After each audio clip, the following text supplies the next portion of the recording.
If you follow the channel, you might know that I believe Attack on Titan to be one of the, not one of, the greatest piece of fiction of all time, the greatest story ever told, and I truthfully do not believe, and I'm open to it, I'm open to being proven wrong about this, I do not believe I will ever see anything better. The closest that I've gotten to it is Better Call Saul, but even then, there is just a huge difference in it. Attack on Titan is the best thing that I have ever seen, and actually, like Better Call Saul, fans usually talk about what a brand new experience you get watching it for the second time after knowing the story, knowing what happened. And it's important to note, if you happen to be watching this video, I'm going to be spoiling because I have already seen this entire thing, but I wanted to re-experience that again because everybody has been talking about how good of it is on a rewatch. You can see all of these things taking place. You understand why some things are happening, right?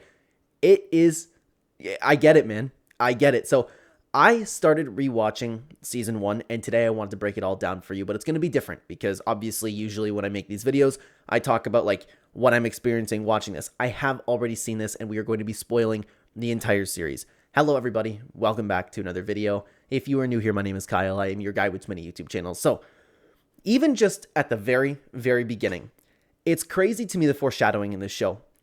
Episode 1, to you in 2,000 years. When we're first watching this show, of course, we never even think about it. We never think about it one little time. Maybe the title's confusing, but realistically, who gave it a thought? And it's so crazy too. This show captured me like right from the first episode, especially like what happened with the mom, the Colossal Titan. Like they did a fantastic job on a pilot, right? But it's so funny because I remember the first time watching it, I was like, oh my God, this is like insane. What's going on here? This is crazy. These giant titans are eating people. And then now that I'm done the show, I realize how insignificant every little piece of it is, which is really, really crazy to think about because like of what it actually ends up becoming. So the episode introduces us to all of our main characters, what's going on. They kind of get into like Eren and who he is, you know, standing up to the bullies, things like that. We're introduced to the scouts, Grisha Yeager, who supports Eren, all that stuff. And of course, the big note to it is the Colossal Titan coming down and breaking the wall.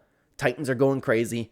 The only big note, and this is obviously the big hook on the show, is the smiling Titan rolls around and eats Eren's mom.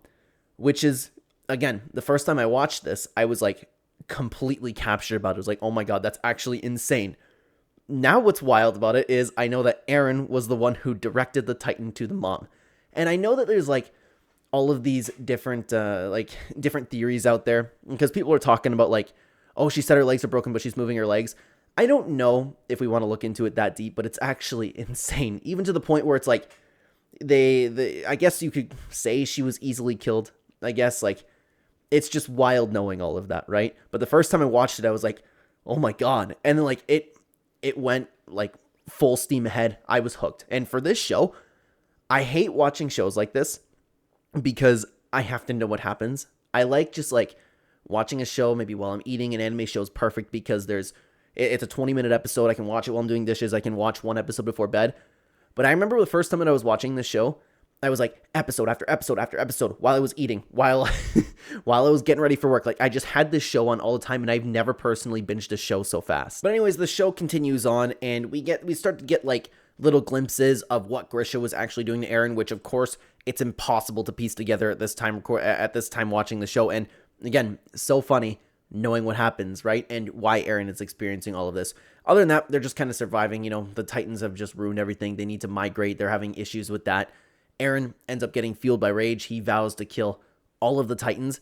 Then they join the military. And the first time that I watched this show, I don't know what I thought it was going to be about, but I just did not think that it was going to be a military show. And to be honest with you, I'm not too big about training arcs, but of course it's like majorly important, especially when we talk about like Eren finally getting to know Reiner and Bertolt, who have seen Titans firsthand, which is crazy. We're introduced to Annie, which is something that we should have thought of, right? Because Annie was so insignificant, but at the same time, very significant.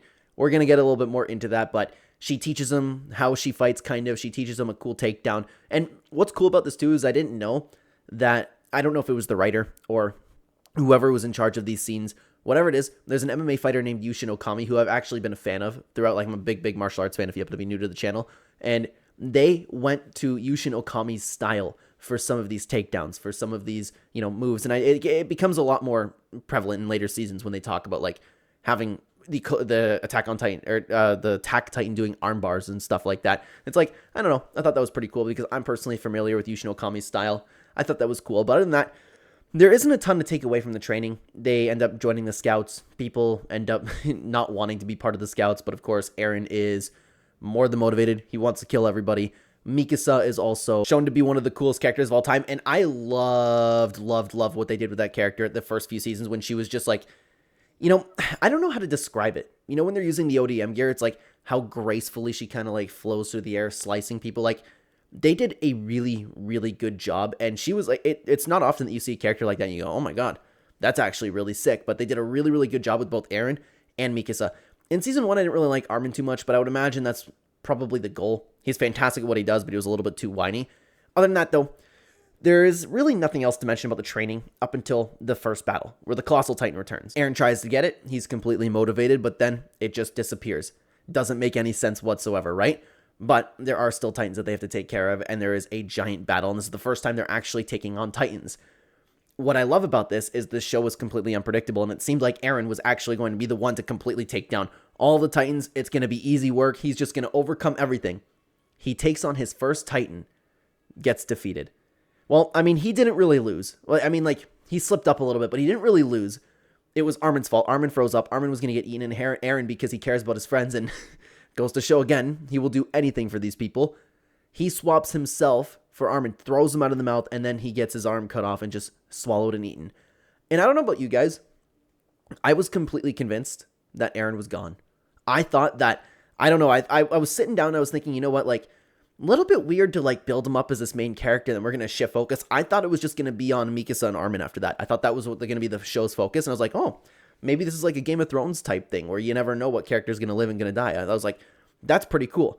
But I was convinced, right? He just got swallowed, eaten, Armin freezes up, and I was left speechless at that point. I was like, oh my god, this show is already fantastic. So Armin's upset, of course, just completely in shock. He's already beating on himself like we see him do the entire show. He has to deliver the news to Mikasa, and then we take a little bit of a pause, and we get a backstory into what, like, why Mikasa is so attached to Eren, and, you know, that entire thing where she was getting kidnapped, and Eren and her ended up killing a bunch of, understandably so, killing a bunch of kidnappers, but they end up using it to saying, oh my god, Eren's so violent. But then we are officially introduced to the Attack Titan. Mikasa has this like grand moment of just remembering Eren, because this was an episode or two later. Like, they sat on Eren's death. I don't know about you guys, and please comment down below if you felt it differently, because I don't know if I'm just alone in this. I was completely convinced he was gone. I just thought it was weird. I was like, okay, maybe the show's just throwing me for a loop. But Mikasa's about to give up, to get eaten by a Titan. It was like a little weird because she was motivated, then she was accepting death, seemingly motivated, accepting death. We didn't really know what was going to happen, but all of a sudden, this abnormal Titan comes in and just absolutely destroys that Titan. Punches it, angry, targets their weak points, is displaying intelligence, you know, hands up, boxing style. Very weird. And what the Attack Titan also did was completely ignore other humans. So that goes on for a while. The Attack Titan, or at the time, the abnormal Titan, or the mysterious Titan, started attacking everything. Armin ended up using it to their advantage, luring him into an area with all the Titans. He was taking care of them all, but ultimately he ended up getting defeated. When that Titan was defeated, Eren was the one to emerge from that body. And then again, I was sitting here watching the show going, oh my god, I don't understand what's going on at all. Eren emerges from the body. Mikasa, and whoever the voice actor for that, is absolutely phenomenal, because she comes down and you can just feel it. You can feel it. She gives him a hug. She's crying. You know, Eren's actually here. Armin notices that the arm ended up regenerating.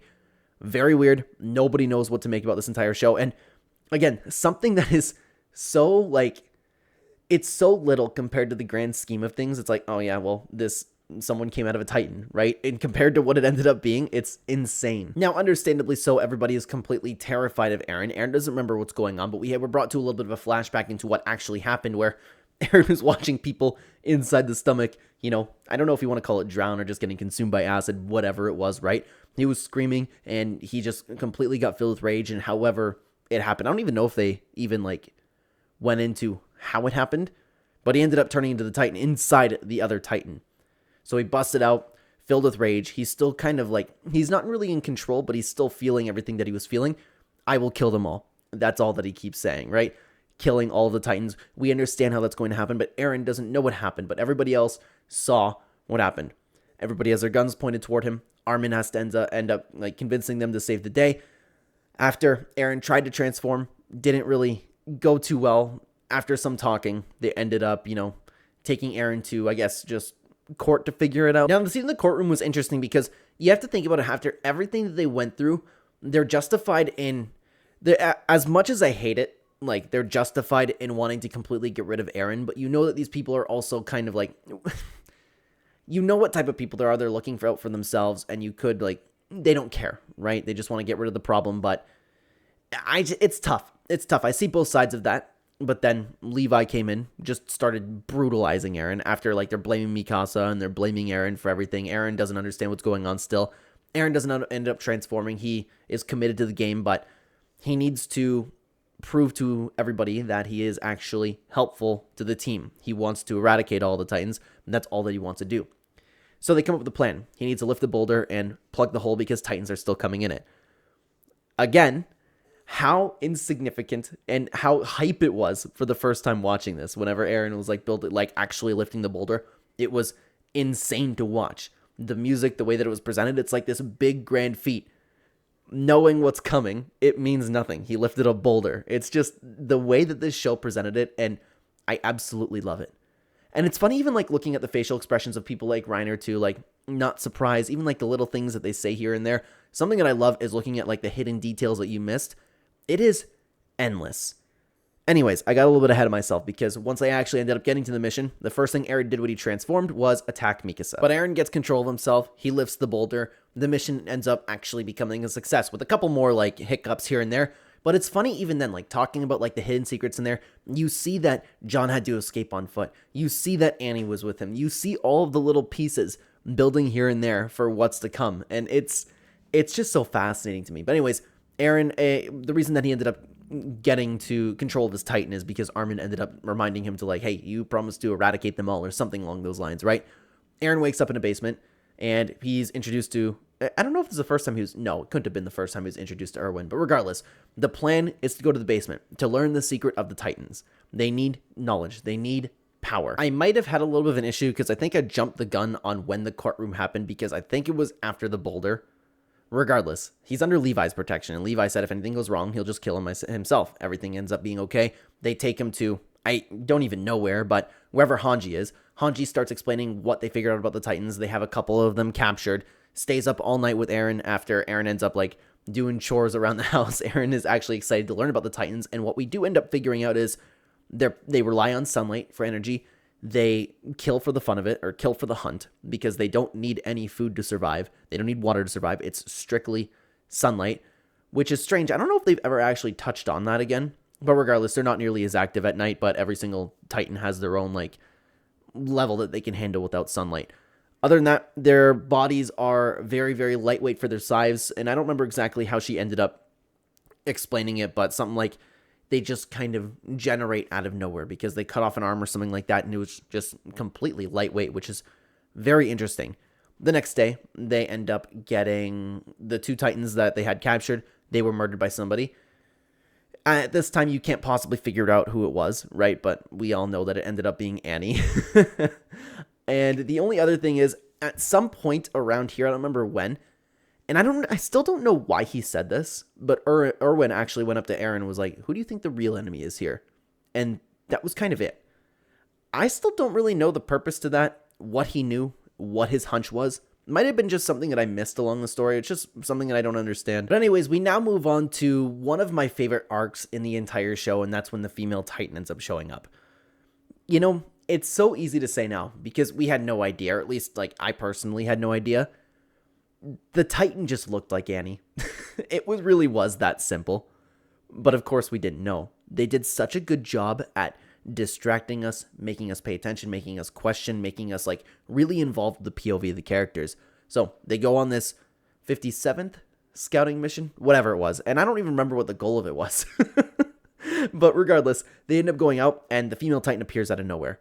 Weird how it just appears out of nowhere, right? But this one's highly intelligent, more intelligent than Eren was, protecting her back, or protecting her nape, and can crystallize, I don't know if it was whatever it was, just, I don't know if they even described it. She can crystallize her hand and, like, kind of protect everything. Their blades couldn't do anything. She ended up killing everybody, letting Armin survive, which, again, nobody even really took a second to think about, though. They had a whole plan to end up taking care of this female Titan, but Erwin was keeping everything under wraps and keeping it safe.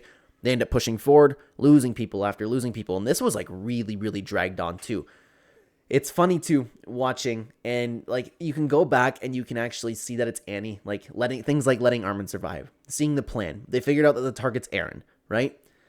And the part that I loved most of all is when Eren was actually learning with like Levi, and he had this whole thing where it's like, okay, these are the scouts. This is Captain Levi's team. They're all so good. And then there was this whole big thing about like trusting the team because Eren wanted to just take care of it. He can turn on into a Titan. He can fight as a Titan.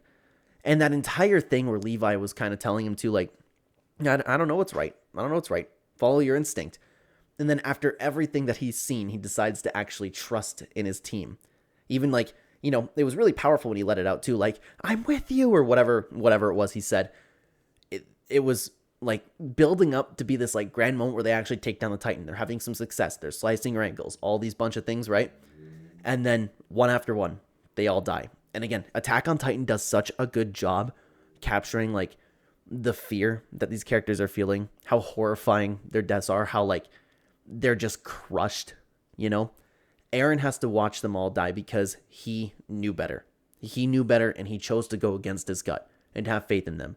This is a big character point turning for him because now he's going to probably follow his gut moving forward. I don't remember if there's any other time where he really put faith in other people, but regardless, he ended up transforming, taking on Annie by himself.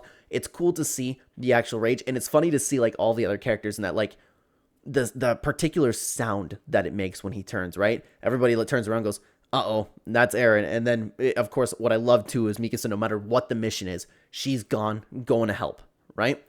We have an insanely cool fight scene.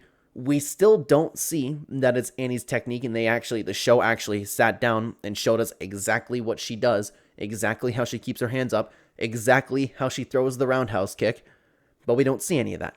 Eren ends up having a really, really solid fight, ultimately ends up getting defeated. Annie ends up eating him, but not actually eating him. They had to figure out whether or not he was actually eaten, and then it was up to both Mikasa and Levi, and again, these two together were great, and I love Mikasa's determination. Super cool, right? They end up saving Eren, and I don't remember if it was at this point that we saw Annie crying or anything like that, but regardless, the Titan definitely looked like she wasn't happy with whatever she was doing. Again, didn't really think about it, though. It was just like this big female Titan. Looks like the Titans just want to eat people. There's nothing else to it. They end up saving Eren.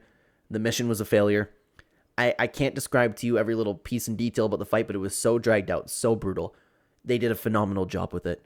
Absolutely phenomenal. It was one of my favorite arcs in the entirety of the show. And it's still funny how little it is compared to the rest of things, right? They end up going back after dumping the bodies, running into some more Titans, right?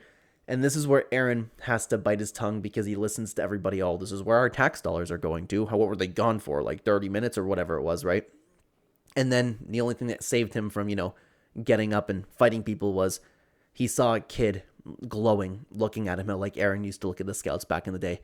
I like the little bit of character development we are getting from Eren. We're brought back to a little bit more of just conversation about what's going on. We're reintroduced to Annie again, just this girl who happens to look like the Titan, but I didn't think twice about it. Don't know why. And first off, we are introduced to the plan, but then we end up getting a flashback. So they have this plan to get Annie to go underground to figure out if she is the Titan. She says no. We're introduced to the flashback. And Armin actually noticed that because I don't remember if he was working on it or something like that. She ended up using Marco's or Jean's, who was it? John or Marco? One of the two. Their ODM gear. She killed some people and left Armin alive, and it was very, very weird behavior. And on top of that, she flat out just looks like the Titan. And this is where it was pointed out back to us. It was like, oh yeah, she kind of does look like the Titan. How did we not possibly see that?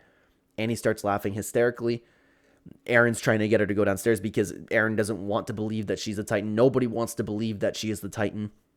She refuses to go down. She's about to transform, and everybody ended up like gathering around her, but she has that little like the ring on her finger that she can hurt herself, and that's how, obviously, if you're watching this video, the way to transform into a Titan is hurting yourself in some form. Mikasa saves the day, and again, Mikasa had a very, very, very badass moment where something that I love, and I think it was in season 2, but like, oh, the one where, I can't remember the entire quote, but it was one of my favorite moments in the entire show where it's like, you choose Eren or the bitch I'm gonna kill. Like, I loved all of that, right? She had another really, really solid moment like that where you can just see it in her eyes, and she's like, I'm not gonna listen to this anymore. You hear me, Titan? Amazing. Cold. Mikasa is such a good character, man. Annie transforms. The fight kind of begins. It takes a little while, but Eren didn't really transform right away because he still has feelings for Annie. He likes Annie. He doesn't want to believe that she's a Titan, but why am I having a blank on that? Somebody ended up getting through to him. It was probably Armin or Mikasa, one of the two, telling Eren what he needs to remember. Kill all of the Titans. What Annie did. Annie is part of this. Annie is part of the reason that your mother died. You need to kill them all. Things like that. He was motivated. He ends up transforming. And after losing another fight, man, when the dude woke up and got all animalistic on fire, just healing himself at the very moment. That's another thing that I forgot to mention too, actually. Another piece of the foreshadowing is just like Eren steaming at random points. It's like, how did we not notice any of that? Regardless. And that was like, I'm talking about like in the military training. Either way, the dude goes on a rampage. He ends up, actually overwhelming Annie with sheer willpower after Armin said that sheer willpower can't win a fight. That's not true. It actually can. And what I love about this too is they were pretty realistic with their fights, like how they would actually go.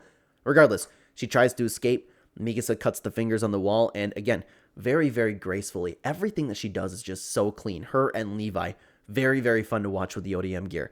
She falls down. Eren's still in this like rage animalistic form. He's about to eat Annie. Pauses for just a second. Levi saves her because I guess they need evidence of the body. I'm kind of on Eren's side. It would have been better to just take care of the problem, but she crystallizes, seemingly unbreakable. There's nothing they can do. They ship it downstairs. That mission's over. The female Titan is taken care of. And it kind of ended pretty quickly because Erwin had to take responsibility for what happened, as if like there was even a debate to be had there. Like they did what was necessary to be done. You can't just let this female Titan come on and just destroy everything. I loved what they did. So they have a plan. They need to reach the basement, and that's where we're going to end up going in season 2. This show captured me from the very, very beginning. Like I said at the beginning of the video, man, it's one of the few shows that I found myself like just watching constantly. Like I flew through this show the first time that I watched it. And now, like, what's funny is the only reason I started watching it is because right now I'm watching the last season of Vikings, and for some reason, Apple TV is being weird, and you can only watch it on the TV. And typically, I'd watch my show, like, if I'm putting the baby to bed, or if I'm doing dishes, or things like that, or, like, 20 minutes before bed. But I can't do that. And I was like, you know what? Everybody talks about how great Attack on Titan is on a rewatch. I'm going to do that. Same you hear with Better Call Saul and Breaking Bad, too. And so, very quickly, just like that, I ended up watching the entire season. And it was really, really great on a rewatch. All these little things, knowing even just in the very first episode that Eren was in control of all of that. He sent the Smiling Titan over to his mom, how quickly she died, what Annie was doing, Reiner and Bertolt just hanging out. All of it is very interesting to watch on a rewatch. And I'm not somebody who typically likes to rewatch shows, but this one, I can see that. And eventually I'll get to season 2, 3, 4, and 5. I don't know about 5 because he did a review on the finale. Maybe like the last part. Oh, wait, was it season 5? No, it was season 4, just like the very, very long episodes. I ended up reviewing on the channel those long episodes. And actually, if you want to take a look at it, I have the 2 pieces of the finale right here. If you'd already like to get a head start watching them, I'd love to have you over there. Thank you very much for watching, everybody. Take care.